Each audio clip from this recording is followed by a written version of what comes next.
Hello students, आज की इस वीडियो में आज मैं आप लोगों को लेखा शास्त्र के अध्याय 3 के 3.33 प्रमाणक वाले टॉपिक को पढ़ाने वाला हूँ। तो चलो शुरू करते हैं वीडियो को।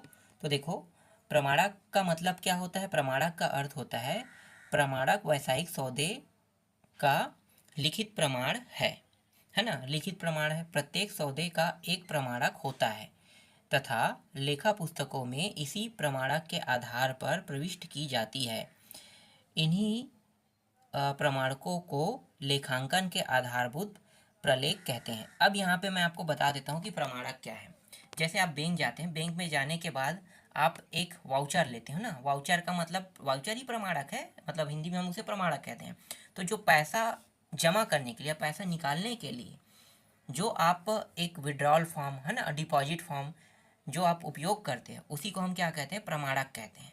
क्लियर हुआ प्रमाणक। अब प्रमाणक के बाद यहाँ पे लेखांकन का जिक्र किया रहा है। तो लेखांकन का मतलब क्या है कि उसके बाद जब आप अपने खाता को देते हो ना, और उस खाता में प्रिंट करके देता है, वो क्या कहलाएगा, वो लेखांकन कहलाएगा। ये टॉपिक क्लियर हुआ। प्रमाणक किसे कहोगे? प्रमाणक जिसमें आप जिससे आप पैसा निकालते हो, जमा करते हो, उसे भी आप क्या कहोगे, उसे आप प्रमाणक कह सकते हो। जो वाउचर उपयोग करते हो ना, वही क्या होगा, प्रमाणक होगा। ठीक है, चाहे वो कैश वाला रहे या डिपॉजिट वाला रहे। चलो अगला देखो। इसके बाद प्रत्येक व्यावसायिक संस्थाओं में प्रमाणक एक निश्चित प्रारूप में ही मुद्रित कर रखे होते हैं। पहला क्या है, नगद व्यवहारों का लेखा करने के लिए और अन्य व्यवहारों का लेखा करने के लिए, है ना। नगद व्यवहारों का लेखा और अन्य व्यवहारों का लेखा के लिए होता है। चलो देखो प्रमाणक, यहाँ पे ये जो लिखा हुआ है ना, इसको देखने की जरूरत नहीं है। यहाँ पे कुछ भी नहीं लिखा है, फालतू है। सीधा आते हैं यहाँ पे। देखो, ये हो गया एक वाउचर, मतलब ये डेबिट वाला है और ये क्रेडिट वाला है। अब यहाँ पे मैं आपको बता देता हूँ कि डेबिट का मतलब क्या होता है, क्रेडिट का मतलब क्या होता है ना। डेबिट का मतलब जब आप अपने अकाउंट से पैसा निकालते हो, है ना, जब आप अपने अकाउंट से पैसा निकालते हो तो उसे हम डेबिट वाउचर कहते हैं, याद रखना ना। डेबिट और क्रेडिट में आपको कन्फ्यूजन, मतलब कन्फ्यूज नहीं होना है ना। डेबिट और क्रेडिट में आपको कन्फ्यूज नहीं होना है। डेबिट का मतलब होता है पैसा निकालना, है ना। पैसा निकालना मतलब आपके खाते से क्या हो रहा है, पैसा निकल रहा है, तो निकालना, ये याद रखना, ठीक है। और इस क्रेडिट का मतलब क्या होता है, जमा करना। आप अपने खाते में अगर पैसा जमा करते हो तो इसका मतलब वो क्रेडिट कहलाएगा, और जब आप अपने अकाउंट से पैसा निकालते हैं तो वो क्या कहलाएगा, डेबिट। बस इतना ही अंतर है इसमें, ज़्यादा कुछ खास अंतर नहीं है। बाकी सब में आपको क्या लिखना है, देखो, जब आप पैसा निकालने जाओगे तो भी आप अपना अकाउंट नंबर लिखोगे ना। जो डेबिट वाउचर है उसमें तो लिखोगे ही लिखोगे, अपना अकाउंट नंबर, अपना नाम लिखोगे, ठीक है, डेट डालोगे। ये दोनों में कॉमन है, डेट डालोगे, पैसा जितना जमा कर रहे हो उस जमा राशि को लिखोगे कि इतना मैं जमा कर रहा हूँ, है ना। तो वो सारी चीज़ें डेबिट फॉर्म, सॉरी क्रेडिट, जमा करने वाला क्रेडिट, सॉरी क्रेडिट है ना, जमा करने वाला क्रेडिट होगा, तो क्रेडिट फॉर्म में लिखोगे। अब जमा करने के बाद निकालोगे तो भी तो यही सारी चीज़ें उसमें भी लिखोगे ना। तो बस एक जमा फॉर्म है और एक निकालने वाला फॉर्म है, बस इतना ही अंतर है। बाकी दोनों में हर चीज़ सेम टू सेम रहेगा, ठीक। इसके बाद है प्रमाणकों के प्रकार। देखो, प्रमाणकों के प्रकार पे आते हैं। प्रमाण के दो प्रकार है, इनमें से पहला है रोकड़ी प्रमाण और दूसरा गैर रोकड़ी प्रमाण। चलो यहाँ पे एक चार्ट के माध्यम से समझाया है, तो उसको देख लेते हैं। देखो, रोकड़ी प्रमाण दिया है और यहाँ पे गैर रोकड़ी प्रमाणक, है ना। तो रोकड़ी प्रमाणक और गैर रोकड़ी प्रमाणक, तो इसके दो प्रकार हैं। पहला क्या है, रोकड़ी भुगतान के लिए डेबिट प्रमाणक है, और दूसरा क्या है, रोकड़ी प्राप्तियों के लिए क्रेडिट प्रमाणक है ना, क्रेडिट प्रमाणक। डेबिट प्रमाणक मतलब दूसरे को जो पैसा दे रहा है, रोकड़ी प्रमाण के लिए अपने में से पैसा दे रहा है, ये क्या होगा, डेबिट का मतलब तो ये होगा ना, पैसा देना या निकालना, ठीक है। किसी को आप अगर पैसा दे रहे हो या निकाल रहे हो, तब क्या होगा, ये आपके डेबिट की ओर आएगा, ठीक है। और दूसरा क्रेडिट, क्रेडिट अगर आपको कोई पैसा दे रहा है तब आप इसको क्रेडिट प्रमाणक के अंतर्गत लोगे, ठीक है। इसके भी कुछ प्रकार हैं, तो इनको देख लेते हैं। पहले डेबिट का, डेबिट के प्रकार में देखो, पहला क्या है, पहला यहाँ पे व्ययों के भुगतान हेतु, दूसरा है माल के नगद क्रय हेतु, तीसरा है विनियोग या स्थायी संपत्ति के लिए, है ना, और चौथा है लेनदारों को भुगतान के लिए, और पांचवा है बैंकों में जमा के लिए। इसके बाद देखो ये क्रेडिट प्रमाणक है। क्रेडिट प्रमाणक के भी कुछ प्रकार दिए, जैसे कि आय की नगद प्राप्ति, माल का नगद विक्रय, है ना। देखो अगर आपको पैसा मिल रहा है, क्रेडिट का मतलब क्या, आपको पैसा मिल रहा है, मतलब आपके अकाउंट में पैसा जा रहा है या आपको पैसा मिलना, ये क्या कहलाएगा, नगद होगा, है ना। तो ये सारी चीज़ें यहाँ पे लिखा है। देखो विनियोजन या स्थायी संपत्ति का नगद विक्रय, है ना, लेनदारों से नगद प्राप्ति, और यहाँ पे क्या है, बैंक से नगद आहरण। ठीक है, तो ये सारी चीज़ें क्या है, क्रेडिट प्रमाणक के अंतर्गत आएगा। ठीक है, तो ये कुछ प्रकार थे। अब यहाँ पे आ जाते हैं। ठीक है, देखो यहाँ पे गैर रोकड़ी प्रमाणक या हस्तांतरण प्रमाणक। तो गैर रोकड़ी प्रमाणक, हस्तांतरण प्रमाणक के देखो कुछ प्रकार दिए, या फिर कह सकते हैं कुछ बिंदु पॉइंट है। तो पहला क्या है, माल के उधार क्रय या विक्रय के लिए, मतलब खरीदना और बेचना, ये इसे उधार में भी कर सकते हैं, कह रहे हैं। दूसरा क्या है, विनियोग या स्थायी संपत्ति के उधार क्रय या विक्रय के लिए, मतलब ये उधार से संबंधित है। ये पूरा का पूरा क्या है, ये वाला जो साइड है ये नगद के लिए था, और ये पूरा का पूरा किससे किससे संबंधित है, उधार से संबंधित है ना।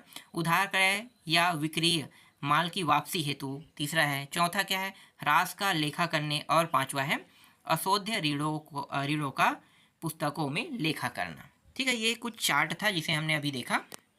चलो आगे देखो। इसके बाद डेबिट का अर्थ, यहाँ पे क्या कह रहा है, डेबिट का अर्थ। तो डेबिट का अर्थ अभी मैंने आपको बताया था ना, अगर आप अपने अकाउंट से पैसा निकालते हो या फिर किसी दूसरे व्यक्ति को पैसा देते हो, तो वो क्या कहलाएगा, डेबिट कहलाएगा, है ना। डेबिट समझ में आ गया, डेबिट का अर्थ। अब डेबिट के जो प्रारूप है कुछ इस प्रकार से, तो मैंने इससे पहले वाले में भी आपको यही चीज़ें सारी चीज़ें बताया था ना, कि जैसे मैं बैंक में जाता हूँ, तो बैंक में जाता हूँ तो बैंक क्या है भाई, एक ही बैंक तो नहीं है। मतलब देखो जैसे SBI है, पंजाब नेशनल बैंक है ना, KBC बैंक है, बहुत सारे बैंक हैं, एक्सिस बैंक है ना। इस प्रकार के अलग अलग बैंक है।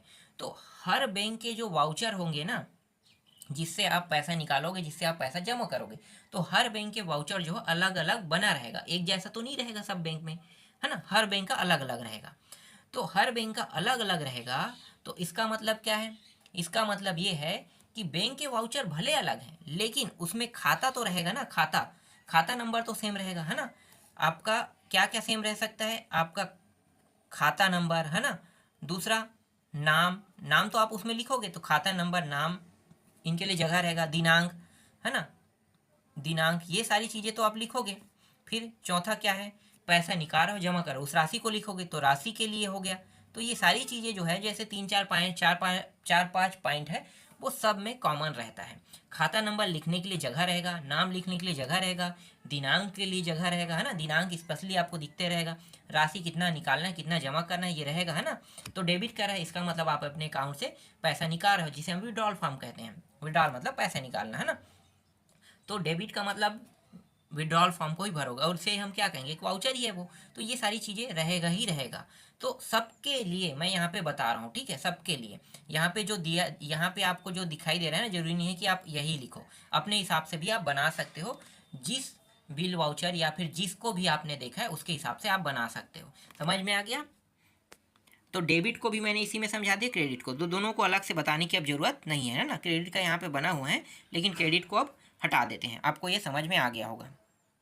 यहाँ पे देखो 3.5 का टॉपिक दिया है, ये सौदे का अर्थ से संबंधित है ना। तो सौदे का अर्थ का मतलब क्या है, यहाँ पे ये जो टॉपिक दिया इसको पढ़ने की जरूरत नहीं है, एकदम बकवास है, कुछ भी नहीं है, और ये टॉपिक भी इतना इंपॉर्टेंट नहीं है। लेकिन मैं आपको सौदे का अर्थ बता दें। देखो सौदे, जब भी हम सौदा करते हैं तो दो पक्ष होता है, एक पक्ष सामान खरीदना, दूसरा पक्ष क्या करता है, सामान बेचता है। अब वो नगद में भी हो सकता है, जो सामान खरीदे है, और जो सामान बेच रहा है ना, जो सामान खरीद रहा है वो नगद भी पैसा दे सकता है और उधार भी कर सकता है। तो बस यही है सौदे का अर्थ, इससे ज़्यादा और कुछ जानने की जरूरत नहीं है इसमें। इसके बाद आते हैं, देखो 3.6 लेखांकन समीकरण का अर्थ। लेखांकन समीकरण का अर्थ देख लेते हैं। तो यहाँ भी ये जो टॉपिक दिया है ये कोई काम का नहीं है, इसको भी हटा देते हैं ना, पढ़ने लायक नहीं है, और इम्पॉर्टेंट ही नहीं है तो क्यों पढ़ें। ठीक है, डायरेक्ट जो इम्पॉर्टेंट टॉपिक है उसको पढ़ लेते हैं। तो देखो यहाँ पे आते हैं, यहाँ पे क्या लिखा है, किसी व्यक्ति, संस्था या व्यावसायिक संस्था की कुल संपत्तियों का प्रत्येक स्थिति में उनकी कुल लेनदारियों के बीच तुल्य संपत्ति दर्शाने वाली गणितीय अभिव्यक्ति ही लेखांकन समीकरण है। लेखांकन समीकरण है। तो लेखांकन समीकरण का मतलब आपको समझ में आ गया। कुल संपत्ति के तुल्य दर्शाने वाले जितने भी गणितीय अभिव्यक्ति, मतलब जो गणितीय अभिव्यक्ति मतलब क्या है, पैसे से संबंधित है ना, तो जितने भी पैसे संबंधित है वही क्या कहलाएगा, उसी का हम हिसाब करेंगे, वही हमारा लेखांकन समीकरण कहलाएगा। ठीक है, ये कहना चाह रहा है। इसके बाद संपत्ति क्या होता है, इसे जान लेते हैं। तो देखो, संपत्ति का मतलब क्या है, किसी व्यवसाय की वे वस्तुएं जिन पर व्यवसाय का स्वामित्व होता है संपत्ति कहलाता है ना। संपत्ति और पूंजी एक जैसा है, लेकिन संपत्ति अलग होता है, पूंजी अलग होगा, है ना। पूंजी अलग होगा और संपत्ति अलग होगा। संपत्ति और पूंजी क्या है, जो व्यवसाय मैं कर रहा हूँ उस व्यवसाय को करने पे मुझे जितना टोटल, मतलब जिसमें मेरा पैसा लगा है और जितना मैं कमाया हूँ, उन दोनों को लेकर क्या कहलाएगा, संपत्ति कहलाएगा। इनके कहने का मतलब यही है। क्लियर हुआ। संपत्ति। पूंजी क्या होता है, पूंजी आप व्यवसाय नहीं करोगे। पूंजी का मतलब है कि मेरे पास ज़मीन है, जायदाद है, पैसा है, वो मेरा पूंजी है, मैं उसे बढ़ाने की कोशिश नहीं कर रहा हूँ, है ना। तो वो क्या कहलाएगा, वो मेरा पूंजी कहलाएगा। लेकिन संपत्ति क्या होगा, संपत्ति का मतलब ये है कि जो मेरे पास पूंजी है, पूंजी, और उन पूंजियों में से मैं कुछ पूंजी को क्या कर रहा हूँ, लगा रहा हूँ। जैसे 1 लाख रुपया मैंने लगाया और व्यवसाय कर रहा हूँ, तो व्यवसाय करने के बाद मुझे 25,000 का मुनाफा हुआ, तो दोनों को मैं जोड़ूंगा। ठीक है, 1 लाख और 25,000, तो 1,25,000, तो ये संपत्ति कहलाएगा। ठीक है, 1 लाख और 25,000, क्योंकि व्यवसाय कर रहा हूँ तो संपत्ति व्यवसाय के साथ जुड़ा होता है, तो ये संपत्ति कहलाएगा। तो इसके कहने का मतलब यही है। ठीक है, आगे देखो। अब यहाँ पे संपत्ति के अधिकार को समता कहा जाता है, कह रहा है। मुख्य रूप से समता 2 प्रकार के होते हैं। पहला क्या है, पहला है व्यवसाय के स्वामी का समता, और दूसरा है ऋणदाताओं की समता, है ना। चलो इसको जान लेते हैं। जिन्हें देयताएं भी बाह्य देयताएं भी कहा जाता है। व्यवसाय के स्वामी की समता पूंजी कहा जाता है, तथा ऋणदाताओं की समता व्यवसाय पर बाहरी व्यक्तियों के ऋण को प्रकट करती है। यहाँ पे तो कुछ स्पष्टीकरण तो नहीं किया है कि ये क्या बताना चाह रहा है, इसको छोड़ दो। ठीक है, ये कोई इंपॉर्टेंट तथ्य नहीं, लेकिन हमें 2 टॉपिक मिला है, ये और ये।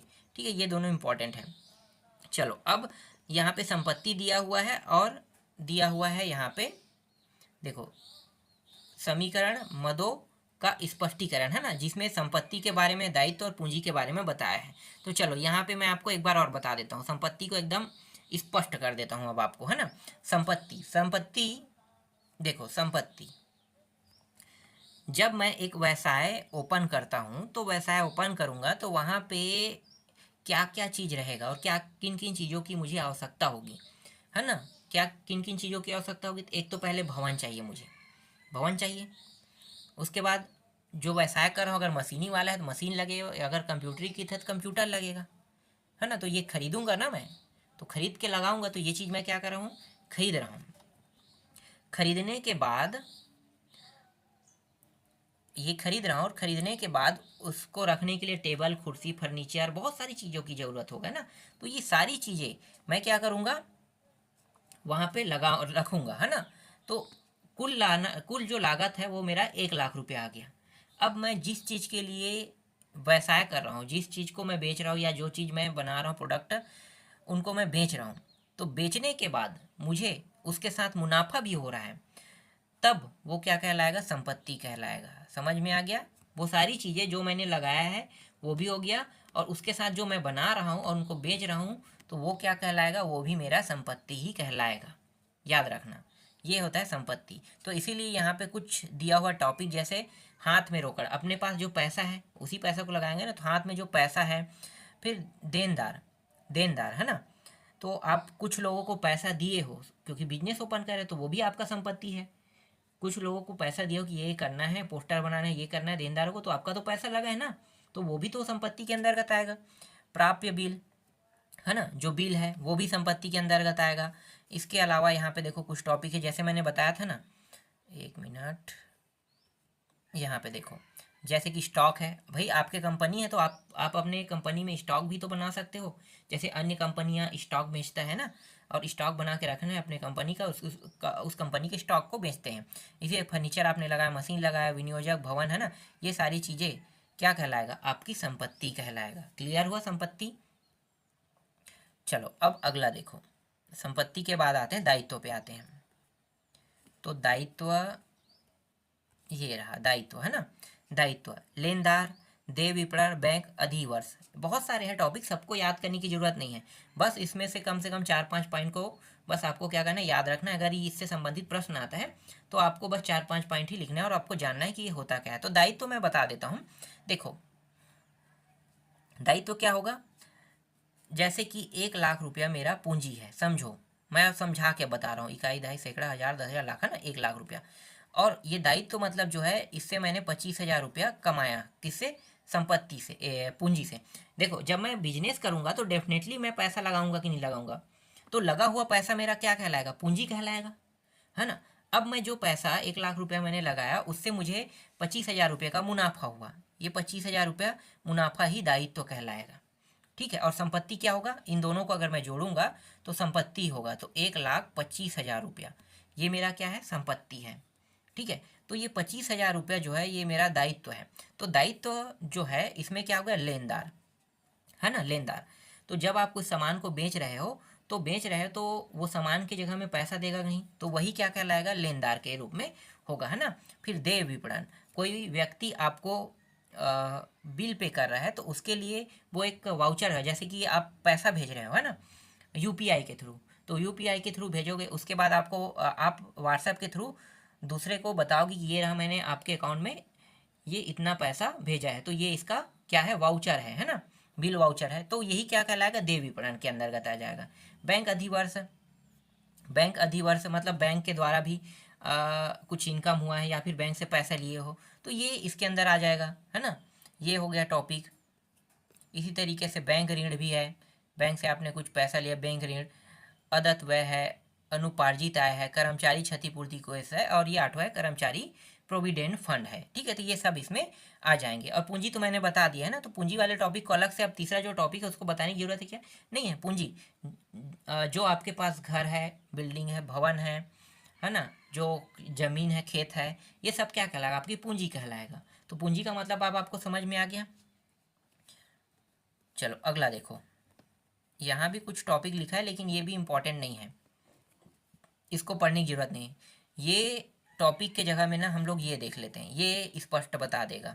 देखो मैं आपको बता देता हूँ, स्थायी विवरण के बारे में बता रहा है वो भी। तो स्थायी विवरण का मतलब क्या होता है, देखो, ये दायित्व और ये संपत्ति, दायित्व और संपत्ति दोनों का अगर हिसाब किताब अगर बराबर आता है ना, दोनों का हिसाब किताब बराबर आएगा, तभी क्या होगा, स्थिति विवरण होगा, है ना। मतलब दोनों के बराबर आना चाहिए, इसके कहने का मतलब यही है। तो देखते हैं, पूंजी जो है 1 लाख रुपया मैंने लगाया, है ना। लेनदार, लेनदार से 10,000 मुझे मिला, ठीक है, 10,000 रुपया मुझे मिला। और ऋण, लोन मैंने 15,000 रुपये लिया है या चुकाया है, आप ये कह सकते हो। तो 15,000 रुपये लोन है मेरा, समझो, ठीक है। तो कुल कितना हुआ जोड़ने के बाद, 1,25,000 रुपया यहाँ पे आ रहा है। अब देखते हैं दूसरे साइड, संपत्ति के साइड, दोनों बराबर आना चाहिए, दायित्व और संपत्ति बराबर आना चाहिए। तो देखो, रोकड़ केस से 15,000 रुपये, है ना।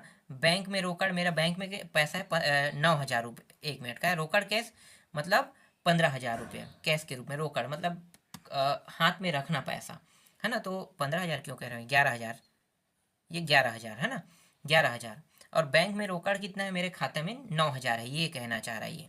फिर देनदार, देनदार मैंने किसी को पैसा दिया, कितना, 5,000, तो वो भी तो मेरे अंतर्गत आएगा ना, क्योंकि अगर मैं बिजनेस कर रहा हूँ, तो पैसा तो मैं किसी को दूंगा, इससे कुछ ना कुछ तो काम करवाऊंगा, तो वो भी क्या आ जाएगा, मेरे ही हिसाब में आएगा। तो ये 5,000 आ गया, है ना।